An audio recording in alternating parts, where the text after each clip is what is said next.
The former boss of the Exchequer presided over Zimbabwe's most turbulent economic period.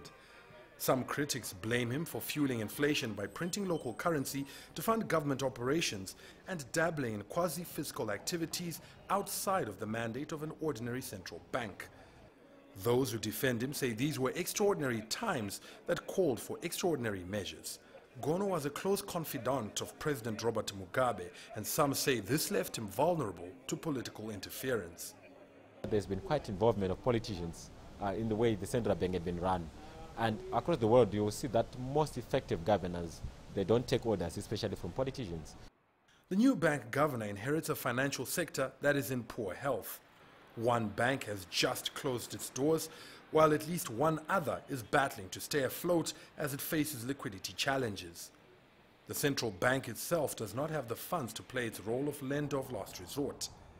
It has also been sidelined from managing foreign currency reserves since Zimbabwe trades in multiple currencies that businesses can withdraw or deposit freely.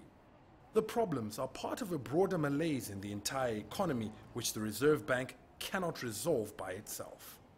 But if they wanted to run the central bank properly, they should be looking at ways of recapitalizing the central bank, but more particularly finding ways of ensuring that Zimbabwe can recapitalize itself by improving on levels of production, partly so that we can avoid having to import things we can easily produce ourselves, and partly so that we can dramatically increase the exports of the things that we can produce.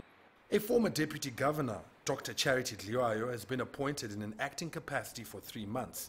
She and 2 others could take up the job, which until the Reserve Bank is capacitated, will just mainly be monitoring local banks to ensure that they meet prescribed capital adequacy levels. The Reserve Bank of Zimbabwe building behind me towers over all other buildings in Harare CBD. Now, it's not yet quite clear who will take over the reins next at the central bank, but whoever it is, what is clear is that they may not wield the same influence or have the same capacity as their predecessors. Farai Mwakutuya, CCTV, Harare, Zimbabwe.